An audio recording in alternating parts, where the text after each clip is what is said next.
Assalamualaikum warahmatullahi wabarakatuh. Bersama saya Karjo Suito Jos.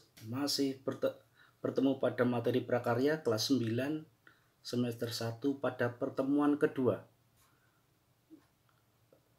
Materinya masih pengolahan aspeknya, yaitu pengolahan hasil peternakan dan perikanan. Bahasan yang akan kita pelajari yaitu daging putih dan aneka hasil perikanan. Minggu kemarin kita sudah belajar masalah daging merah, terutama sapi, olahan-olahan sapi luar biasa banyaknya, dan hari ini kita akan membahas masalah daging putih. Apa itu daging putih? Kita akan bahas selanjutnya. Dan hasil perikanan apa saja itu? Kita akan bahas pada pertemuan kali ini. Selanjutnya, jangan lupa kalian kurangi bepergian selama COVID ini, selama corona ini. Pastikan kalau terpaksa kalian harus pergi, gunakan masker. Ya, harus gunakan masker atau gunakan face shield. Dan jika sudah sampai di rumah, jangan lupa cuci tangan menggunakan sabun. Cuci tangan menggunakan sabun. Kalau tidak, mandi sekalian. Oke, kita langsung. Jangan lupa di akun Karjo Suito subscribe yang warna merah. Ya, nyalakan bunyi loncengnya, pilih semua. Terus pastikan di like dan bagikan ke daging putih. Itu semua jenis unggas-unggasan termasuk daging putih seperti ayam, itik, puyuh, mentok, burung dara, kalkun, dan lain sebagainya. Semua jenis unggas merupakan daging putih. Yang akan kita bahas sekarang ayam dan itik. Nah, ayam ada beberapa jenis ayam dan satu itik. Itu yang ada di sekitar kita. Lebih banyak dikonsumsi dagingnya adalah itu. Selain itu jarang sekali. Sekarang masuk ayam, ya, perhatikan gambar-gambar di samping ini, ya, di depan ini yang di layar. Ada beberapa jenis ayam, ya, yang ini ada ayam kampung, ada ayam broiler, ada ayam cul. Nah, ayam itu merupakan sumber protein yang berkualitas tinggi dan memiliki kandungan lemak yang jenuh yang lebih rendah dibanding dengan daging hewan berkaki 4 atau daging merah. Ayam juga kaya kandungan vitamin A dan berbagai vitamin B, serta beragam mineral seperti tembaga, zat besi, kalsium, fosfor, kalium, dan zinc. Ya, kita masuk ke ayam kampung. Nah, ini perhatikan gambarnya ayam kampung. Di tempat kalian pasti banyak ayam kampung dan mungkin di antara kalian memelihara ayam kampung banyak. Ayam ini dikenal juga dengan ayam buras atau bukan ras atau ayam lokal. Misalnya ayam Sumatera, ayam kedu, ayam cemani, ayam nunukan. Ya, ayam yang ada di sekitar kita. Ayam ini umumnya diusahakan sebagai ayam dwiguna. Apa itu dwiguna? Yaitu selain sebagai penghasil daging, ayam ini juga sebagai penghasil telur. Dagingnya yang kenyal dan tidak berlemak membuat ayam ini jadi favorit dan harganya pun lebih mahal saat dijual di pasaran. Dagingnya tahan pengolahan atau tidak mudah hancur saat diolah. Sekarang kita masuk ayam broiler atau ayam pedaging. Perhatikan ayamnya, kalian pasti hafal dengan jenis ayam ini. Rata-rata ayam ini berwarna putih, walaupun tidak menutup kemungkinan ada warna yang lain. ayam ini sudah mengalami pemuliaan sehingga merupakan menjadi ayam pedaging yang unggul. Ayam pedaging ini adalah ayam yang berumur di bawah 8 minggu, bahkan kurang dari 5 minggu sudah dipanen, di mana dagingnya lembut atau empuk dan gurih dengan bobot 1,3 sampai 2 kg itu sudah dipanen. Ayam ini banyak dikonsumsi oleh masyarakat kita, ya, oleh kita karena apa? Biayanya atau harganya lebih murah dari ayam kampung. Kandungan lemaknya tinggi, yaitu terutama di bawah kulit. Agar ayam broiler ini berkurang kadar lemaknya, ketika mengolah dapat dibuang kulitnya sebelum dimasak atau dimakan bagian kulitnya. Jadi dikupas kulitnya, dimasak dagingnya saja. Kita bahas perbedaan ayam kampung dan ayam broiler. Daging ayam kampung memiliki cita rasa yang berbeda dengan daging ayam broiler. Rasa daging ayam kampung lebih gurih dibandingkan dengan rasa ayam broiler. Selain rasa yang berbeda, kandungan lemaknya pada ayam kampung lebih rendah atau ayam broiler lebih tinggi dari ayam kampung. Itu perbedaannya, jadi silahkan kalau kalian mau mengkonsumsi ayam yang mana boleh dipilih. Nah, selanjutnya ada pilihan ayam yang lain, yaitu ayam cul atau ayam petelur afkir. Sebenarnya ini bukan ayam pedaging, tetapi digunakan sebagai penghasil daging karena alasan tertentu. Alasannya apa? Biasanya ayam ini sudah tidak produktif menghasilkan telur, sehingga oleh peternak daripada rugi disembelih atau dijual sebagai ayam pedaging. Dan banyak di antara kita atau di sekitar kita yang menjual ayam kampung, padahal sebenarnya itu ayam cul ini, jenis ini, ya, itu ayam cul. Nah, selanjutnya kita masuk ke itik atau bebek.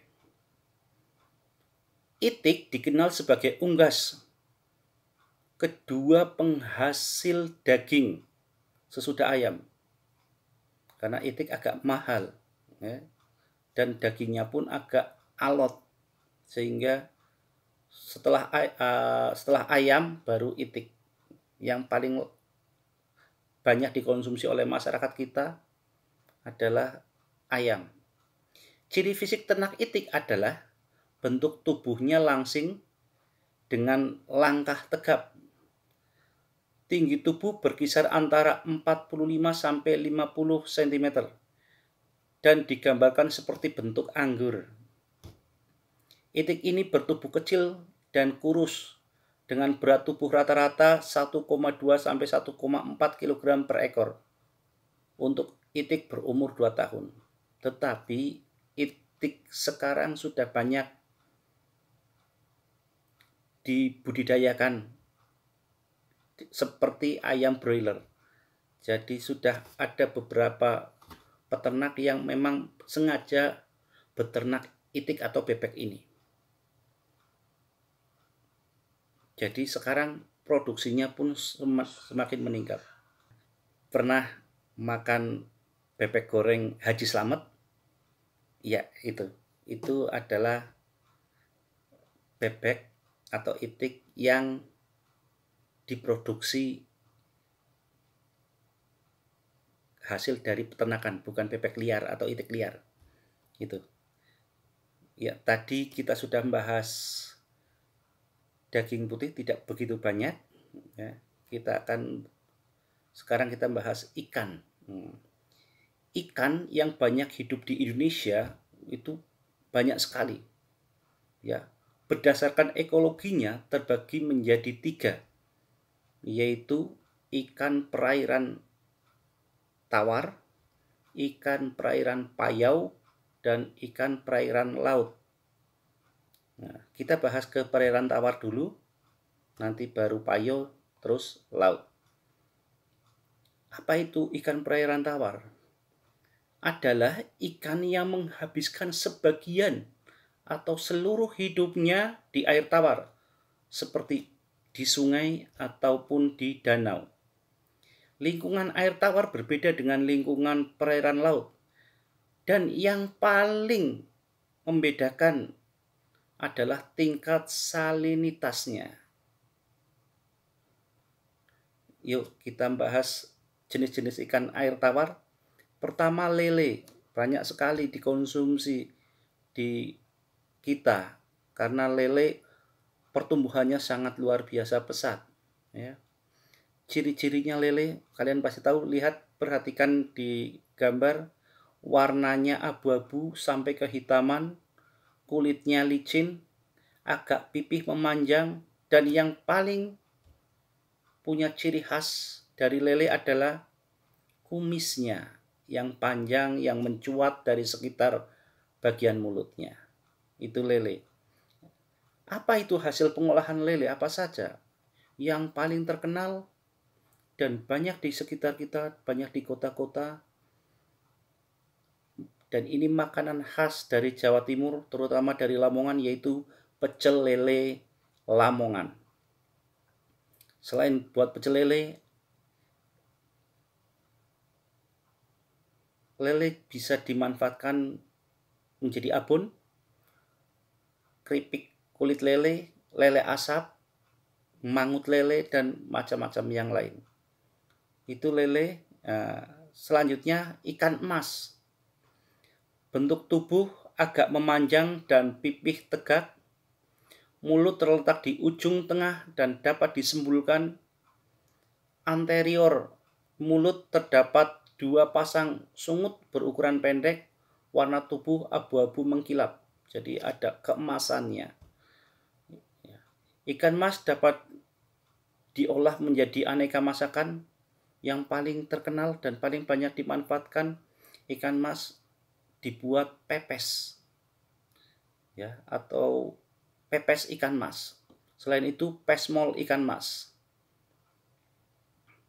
Kita masuk ikan bawal. Ini ikan dengan duri yang banyak sekali, ya. Ikan bawal memiliki warna campuran antara hitam dan oranye. Yang membuat ikan ini berbeda dari ikan yang lain adalah bentuknya pipih, lebar, harganya sangat murah.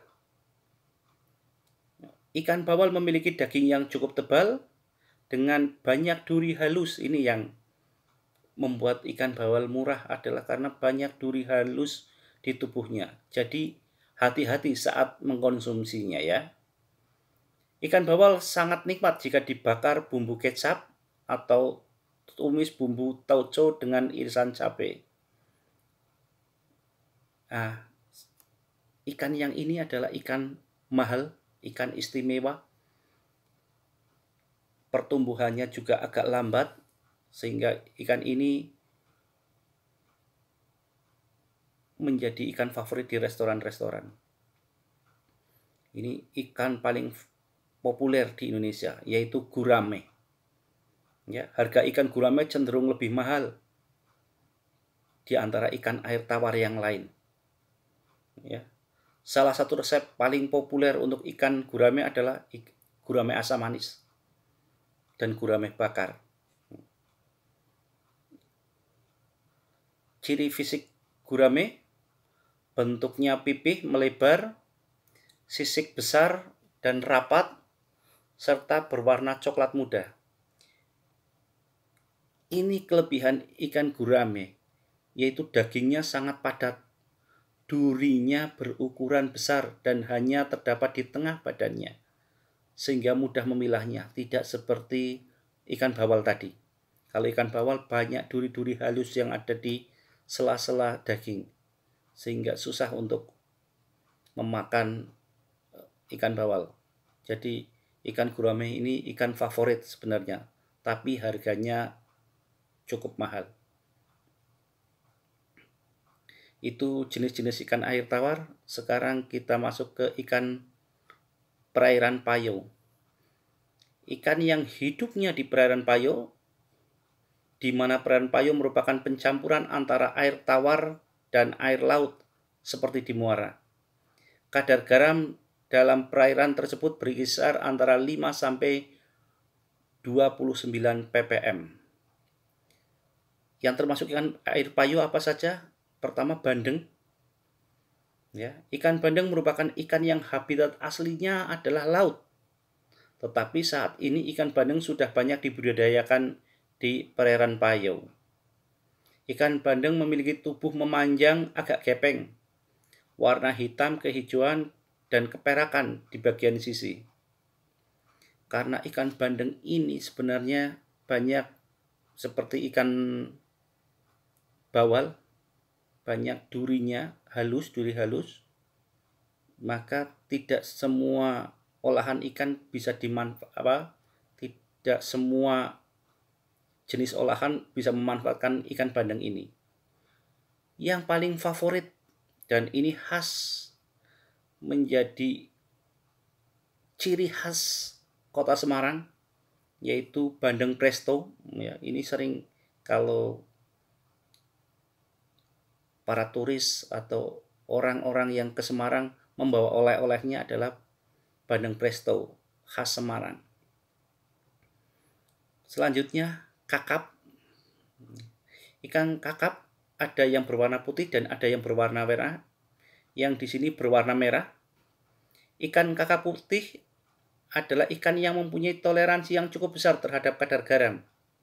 Ikan kakap memiliki warna merah cemerlang, ya, kalau yang di sini dilihat. Mulut lebar, sedikit serong dengan geligi halus. Bagian atas penutup insang terdapat lubang kuping bergerigi. Ikan kakap ini merupakan ikan yang banyak digunakan dalam pembuatan ikan frozen atau frozen food seperti otak-otak, siomay, kaki naga, dan nugget. Itu ikan air Payo. Sekarang ikan perairan laut. Ikan yang hidup di laut dengan salinitas di atas 30 ppm. Yang pertama, ikan tuna. Ikan tuna adalah ikan perenang. Pernah diukur, itu mencapai 77 km per jam. Ukuran tubuhnya kisaran antara 100 sampai 225 cm. Tubuh ikan tuna tertutup oleh sisik-sisik kecil, berwarna biru tua dan agak gelap pada bagian atas tubuhnya. Sebagian besar memiliki sirip tambahan yang berwarna kuning cerah dengan pinggiran berwarna gelap. Tuna segar selain untuk sushi dan sashimi juga sering diolah dengan bumbu balado, kuah kuning, saus teriyaki, saus tiram, sup, hingga tongseng. Tuna juga termasuk paling mudah dicari olahannya, seperti bakso, abon, ikan kering, atau dikalengkan dengan mayones. Itu tuna. Kandungan gizinya juga luar biasa. Nanti pembahasannya ada di pertemuan selanjutnya. Selanjutnya, tenggiri. Ikan tenggiri memiliki tubuh memanjang dan pipih, bersisik kecil dan tipis dengan warna tubuh belang-belang biru gelap.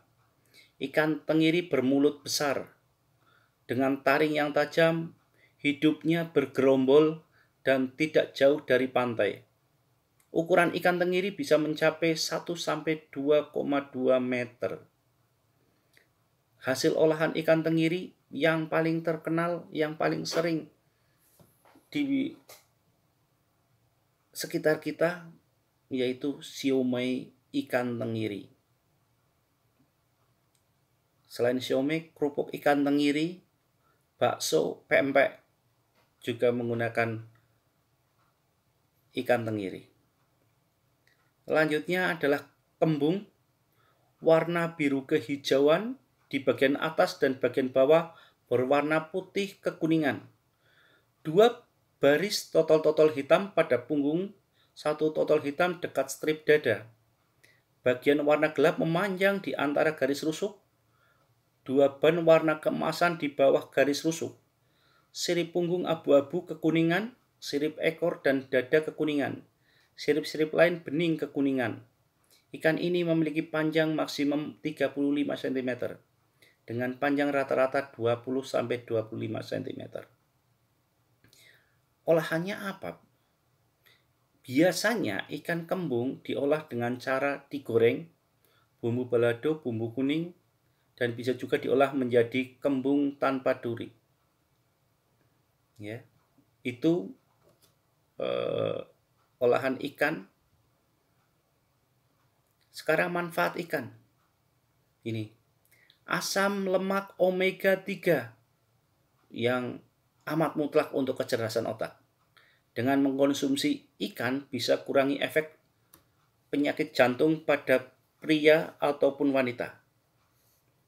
Asam lemak omega 3 yang ada di dalam ikan tuna, salmon, makarel, sarden ataupun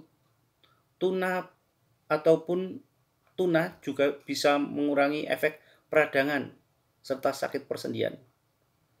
Selain itu, ada vitamin A, vitamin D, fosfor, magnesium, selenium, yodium, kalsium. Banyak sekali kandungan ikan ini. Ikan mempunyai protein hewani yang sama juga seperti daging sapi. Namun, keunggulan ikan yaitu tidak mempunyai lemak. Ya, tidak memiliki lemak yang tinggi. Selain itu, protein serta nutrisinya amat mudah diserap oleh tubuh. Mempunyai kandungan keseluruhan lemak yang sangat rendah, bahkan ada yang tidak ada dibanding sumber protein hewan lain. Efeknya mengurangi kolesterol dalam darah atau minyak ikan untuk janin serta bayi yang sedang menyusui, juga amat bermanfaat untuk pertumbuhan otak bayi maupun janin di dalam kandungan. Mengandung omega 3, asam lemak tak jenuh ganda, mengandung asam eicosapentaenoic atau EPA dan asam deicosahexaenoic atau DHA yang baik bagi tubuh. Mencegah osteoporosis, memiliki sifat tekanan rendah, jadi baik dikonsumsi oleh penderita hipertensi. Membantu mengurangi berat badan. Itu manfaat dan kandungan ikan yang luar biasa. Pertemuan kali ini kita selesaikan sampai di sini, tapi sebelum selesai pertemuan kalian memiliki tugas, ya. Tugasnya apa? Seperti kemarin, kalian mengerjakan tugas di sini di selembar kertas, lalu kerjakan di selembar kertas tersebut. Setelah selesai, pindahkan pekerjaan kalian ke Google Classroom atau di Google Form-nya. Oke? Pastikan nilai kalian 100. Tugas 2, yang pertama, berikut ini yang bukan termasuk kelompok daging putih adalah ayam, kelinci, itik, puyuh. Yang kedua, di bawah ini merupakan contoh ayam yang termasuk jenis ayam kampung, kecuali nunukan, cemani, cul, kedu. Ayam ini umumnya diusahakan sebagai ayam dwiguna, yaitu selain sebagai penghasil daging, juga penghasil telur adalah A. Kampung, B. Cul, C. Broiler, D. Bangkok. 4. Kandungan lemak yang paling tinggi pada ayam broiler ada di mana? A. Bawah kulit, B. Paha, C. Kepala, D. Jeroan. 5. Ayam petelur yang sudah afkir atau ayam petelur yang hasil telurnya sudah tidak produktif dan dimanfaatkan dagingnya dinamakan ayam apa? A. Buras, B. Broiler, C. Cul, D. Bangkok. 6. Berikut ini yang bukan golongan ikan berdasarkan ekologinya adalah A. Ikan air tawar, B. Ikan air payo, C. Ikan air laut, D. Ikan air hangat. 7. Hal yang membedakan lingkungan ikan air tawar dan air laut adalah A. Salinitasnya, B. Rasanya, C. Bentuknya, D. Kandungan gizinya. 8. Hidangan khas Jawa Timur berbahan dasar ikan adalah A. Bandeng presto, B. Pecel lele, C. Sushi, D. Filet ikan tuna. 9. Makanan khas Kota Semarang berbahan dasar ikan dari perairan Payo adalah A. Bandeng presto, B. Pecel lele, C. Sushi, D. Filet ikan tuna. 10. Kandungan dari ikan yang sangat bermanfaat untuk meningkatkan kecerdasan otak adalah A. Lemak omega 3, B. Vitamin D, C. DHA, D. Protein hewani. Ya, silahkan kalian kerjakan. Sebelum selesai jangan lupa subscribe akun YouTube ini. Terima kasih. Assalamualaikum warahmatullahi wabarakatuh.